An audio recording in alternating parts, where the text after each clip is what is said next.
আমাদের ভিতরে অনেকেরই কিন্তু বিভিন্ন সময়ে পুলিশ ক্লিয়ারেন্স সার্টিফিকেট নেওয়ার প্রয়োজন হয়, কিন্তু আমরা অনেকেই জানি না কিভাবে অনলাইনে আবেদন করে পুলিশ ক্লিয়ারেন্স সার্টিফিকেট পাওয়া যায়। আমি আজকের ভিডিওর মাধ্যমে আপনাদের দেখিয়ে দেব কিভাবে আপনারা খুব সহজেই অনলাইনের মাধ্যমে আবেদন করে পুলিশ ক্লিয়ারেন্স সার্টিফিকেট গ্রহণ করবেন, এবং এই পুলিশ ক্লিয়ারেন্স সার্টিফিকেট আবেদন করার জন্য অনলাইনে কি কি প্রয়োজনীয় আপনাদের কাগজপত্র লাগবে সেই বিষয়ে আমি আলোচনা করব, এবং আপনাদের কত টাকা পেমেন্ট করতে হবে, এবং আপনারা এই পুলিশ ক্লিয়ারেন্সটি কতদিনে হাতে পাবেন, সকল বিস্তারিত থাকছে আজকের এই ভিডিওতে। অবশ্যই ভিডিওটি শেষ পর্যন্ত দেখবেন। বর্তমানে অনলাইনের মাধ্যমে পুলিশ ক্লিয়ারেন্সের জন্য আবেদন করা খুবই সোজা। অনেকের কাছে এই বিষয়টি ঝামেলার মনে হতে পারে, আসলে এই বিষয়টি মোটেও ঝামেলার বিষয় না। আজকের এই ভিডিওর মাধ্যমে আমি আপনাদের দেখিয়ে দিব কিভাবে আপনারা খুব সহজেই আপনাদের পুলিশ ক্লিয়ারেন্স সার্টিফিকেটের জন্য অনলাইনের মাধ্যমে আবেদন করতে পারবেন। তাই ভিডিওটি শুরু করার আগে আপনাদের কাছে ছোট্ট একটি রিকোয়েস্ট, এই ভিডিওতে একটি লাইক দিয়ে ভিডিওর পরের অংশটুকু কন্টিনিউ করবেন। আর আপনি যদি আমার চ্যানেলে নতুন হয়ে থাকেন অবশ্যই আমার চ্যানেলটিকে সাবস্ক্রাইব করতে ভুলবেন না।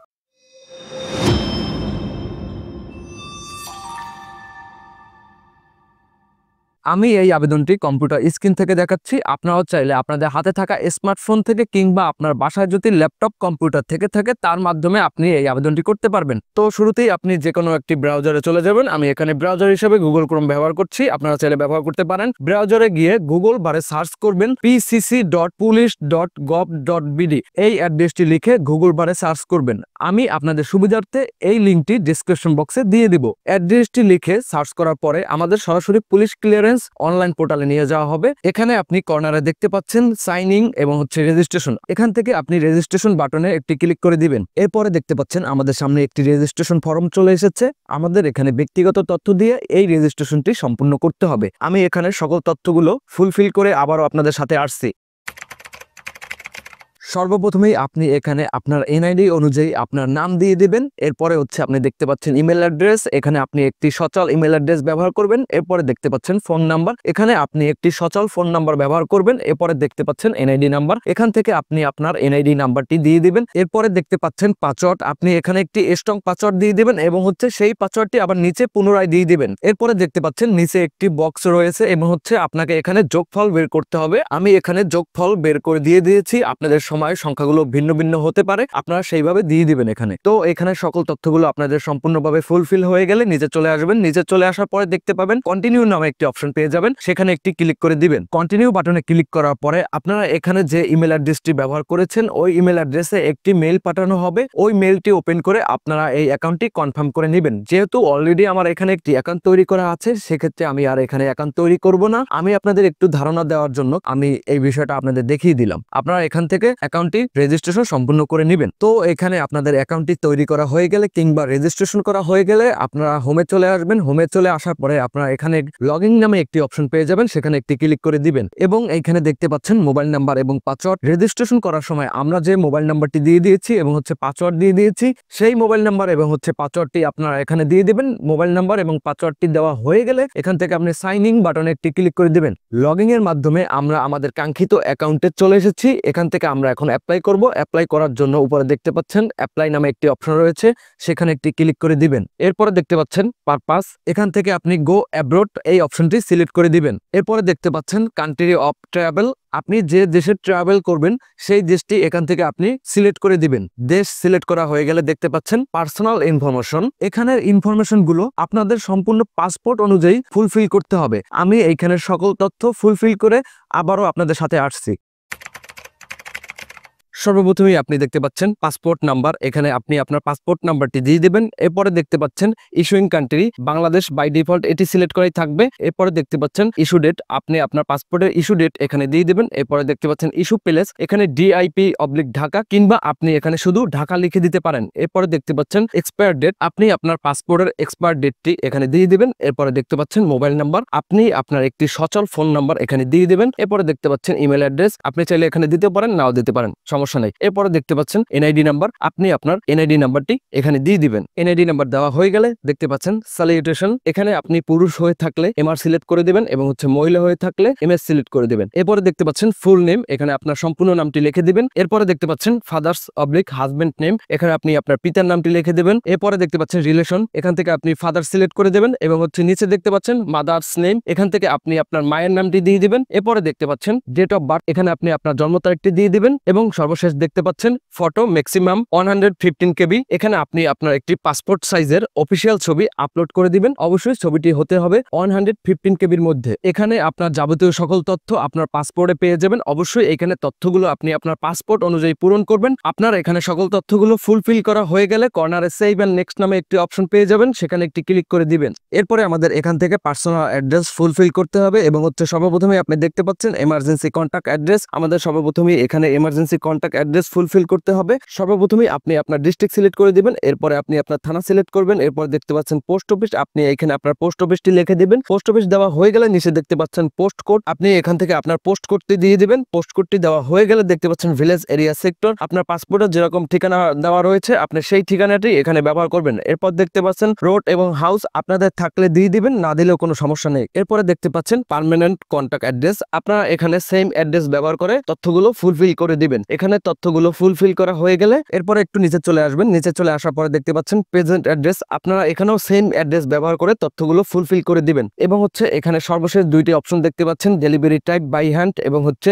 Delivery form SP office. এই দুইটি অপশন এখানে বাই ডিফল্ট সিলেক্ট করাই থাকবে। আপনাদের এখান থেকে পার্সোনাল অ্যাড্রেস গুলো ফুলফিল হয়ে গেলে সেভ এন্ড কন্টিনিউ বাটনে একটি ক্লিক করে দিবেন। এরপরে আমাদের এখান থেকে ডকুমেন্ট আপলোড করার কথা বলছে। সর্বপ্রথমে আপনাদের এখানে পাসপোর্টের একটি স্ক্যান কপি আপলোড করে দিতে হবে এবং হচ্ছে তার সাথে এনআইডি কার্ডের একটি স্ক্যান কপি আপলোড করে দিতে হবে এবং সর্বশেষ ওয়ার্ড কাউন্সিলর সার্টিফিকেটটি আপনাকে এখানে আপলোড করে দিতে হবে। অবশ্যই এই তিনটি ডকুমেন্ট স্ক্যান করে আপনি এখানে আপলোড করে দিবেন। আপনারা এখানে ডকুমেন্টগুলো কিভাবে আপলোড করবেন সেই বিষয়ে আমি একটু আপনাদের ধারণা দিয়ে দিচ্ছি। ধারণা দেওয়ার জন্য আমি নিচে এই আদার্স নামে অপশনটি ব্যবহার করছি। আদার্স অপশনের সামনে আপনি অ্যাড নামে একটি অপশন পেয়ে যাবেন, সেখানে একটি ক্লিক করবেন। ক্লিক করার পর দেখতে পাচ্ছেন চুজ ফাইল, চুজ ফাইলে ক্লিক করে আপনি এখানে ডকুমেন্টগুলো আপলোড করে দিতে পারবেন। এবং হচ্ছে ডকুমেন্টগুলো আপলোড করার আগে আপনার প্রত্যেকটি ডকুমেন্টের সাইজ হতে হবে 200 কেবির ভিতরে। আপনার ডকুমেন্ট সিলেক্ট করে আপলোড নামে একটি অপশন পেয়ে যাবেন, সেখানে একটি ক্লিক করলেই আপনার ডকুমেন্টটি এখানে আপলোড হয়ে যাবে। আপনারা এভাবেই আপনাদের ডকুমেন্টগুলো এখানে আপলোড করে নেবেন এবং হচ্ছে আপলোড করা হয়ে গেলে কর্নারে দেখতে পাচ্ছেন সেভ এন্ড কন্টিনিউ নামে একটি অপশন রয়েছে, সেখানে একটি ক্লিক করে দিবেন।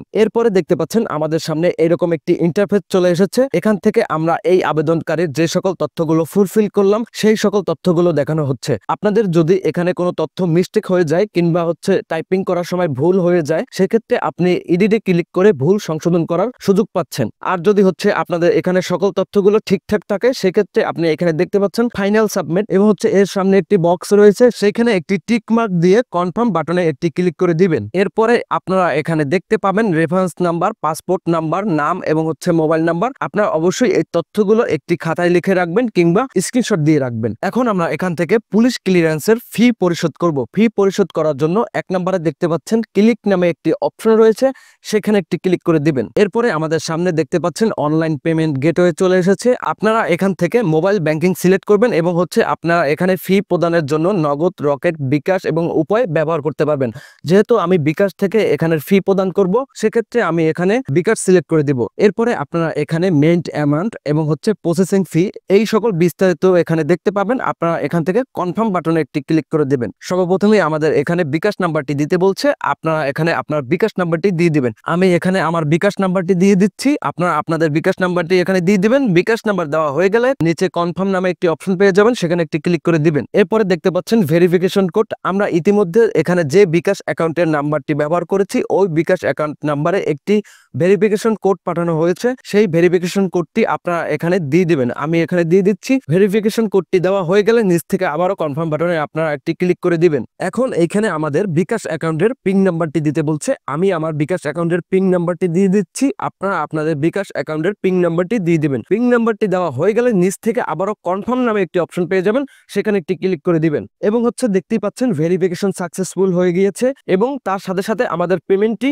সাকসেসফুল হয়ে গিয়েছে। এবং হচ্ছে দেখতেই পাচ্ছেন আমাদের সামনে আমাদের চালানের সকল ডিটেলস দেখানো হচ্ছে। এখান থেকে আপনি চালান নাম্বারটুকু সংগ্রহ করে রাখবেন, কারণ হচ্ছে পরে যখন আমরা এই চালানের কপিটি অনলাইনে আপলোড করব তখন আমাদের চালান নাম্বারটি প্রয়োজন পড়বে। এখন আমরা এই চালানের কপিটি ডাউনলোড করব। ডাউনলোড করার জন্য দেখতে পাচ্ছেন ডাউনলোড ভাউচার নামে একটি অপশন রয়েছে, সেখানে একটি ক্লিক করবেন এবং দেখতে পাচ্ছেন আমাদের সামনে চালান ফর্মটি চলে এসেছে। এখান থেকে উপরে ডাউনলোড আইকন দেখতে পাচ্ছেন, সেখানে একটি ক্লিক করে এই চালান ফর্মটি আপনারা ডাউনলোড করে নেবেন। এখন আমরা এই চালানটি আপলোড করব। আপলোড করার জন্য মাই অ্যাকাউন্টে চলে আসবেন। মাই অ্যাকাউন্টে চলে আসার পরে দেখতে পাচ্ছেন পে অনলাইন এবং হচ্ছে পে অফলাইন। যেহেতু আমরা এই পেমেন্টটি অনলাইন এ চালানের অনলাইনের মাধ্যমে করেছি, আমি এখান থেকে পে অনলাইনে ক্লিক করে দিব। এরপরে আপনি এখানে ক্লিক নামে একটি অপশন পেয়ে যাবেন, সেখানে একটি ক্লিক করে দিবেন। এরপরে আমাদের এখান থেকে ব্যাংক সিলেক্ট করতে বলছে, আপনারা এখান থেকে সোনালী ব্যাংক সিলেক্ট করে দিবেন। এরপরে হচ্ছে ডিস্ট্রিক্ট এখানে আপনি ঢাকা সিলেক্ট করে দিবেন এবং হচ্ছে দেখতে পাচ্ছেন ব্রাঞ্চ, আপনি এখান থেকে লোকাল অফিস ব্রাঞ্চ সিলেক্ট করে দিবেন। এরপর দেখতে পাচ্ছেন চালান ডেট, আপনি যে তারিখে চালান কেটেছেন সেই তারিখটি এখানে দিয়ে দিবেন। চালান ডেট দেওয়া হয়ে গেলে নিচে দেখতে পাচ্ছেন চালান নাম্বার, আপনি এখান থেকে আপনার চালান নাম্বারটি দিয়ে দিবেন। চালান নাম্বারটি দেওয়া হয়ে গেলে দেখতে পাচ্ছেন চেক চালান, এই অপশনটিতে একটি ক্লিক করে দিবেন। চেক চালানে ক্লিক করার পর দেখতে পাচ্ছেন আমাদের চালানটি সার্ভারে পাওয়া গিয়েছে, এখানে পে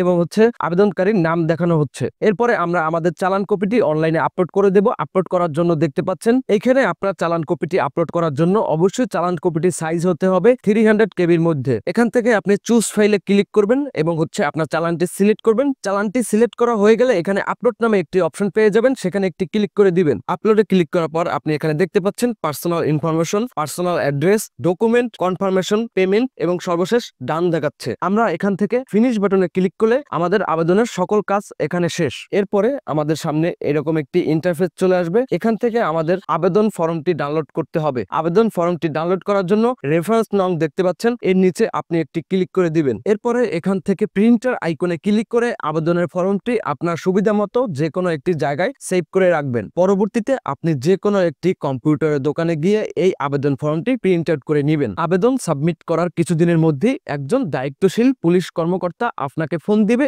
এবং হচ্ছে আপনার কাগজপত্রগুলো যাচাই বাছাই করবে। যাচাই বাছাই করার জন্য সেখানে কি কি প্রয়োজনীয় কাগজপত্র প্রয়োজন হবে আমি সেই বিষয়টাও আপনাদের বলে দিচ্ছি। সর্বপ্রথমে প্রয়োজন হবে আপনার এনআইডি কার্ডের ফটোকপি, এরপরে পাসপোর্টের ফটোকপি, এরপরে চেয়ারম্যান সার্টিফিকেট, এরপরে আবেদনের ফর্ম, এরপরে চালান কপির ফটোকপি, এরপরে পাসপোর্ট সাইজের 1 কপি ছবির প্রয়োজন হবে। যাচাইকরণ সম্পূর্ণ হয়ে গেলে আপনি আপনার অ্যাকাউন্টের প্রোফাইল থেকে আপনার আবেদনের ধরন কিংবা আপনার আবেদনটি কোন ধাপে রয়েছে এই সকল বিষয়বস্তুগুলো আপনি নিজেই দেখতে পারবেন। এরপরও আপনাদের যদি কোথাও থেকে বুঝতে সমস্যা হয় কিংবা বুঝতে না পারেন অবশ্যই আমাকে কমেন্ট করে জানাবেন, আমি খুব দ্রুত আপনাদের কমেন্টের উত্তর দেওয়ার চেষ্টা করব। আজকের ভিডিও এই পর্যন্তই শেষ। ভিডিওটি ভালো লাগলে অবশ্যই লাইক, কমেন্ট, শেয়ার করতে ভুলবেন না। দেখা হচ্ছে পরের অন্য কোনো ভিডিওতে।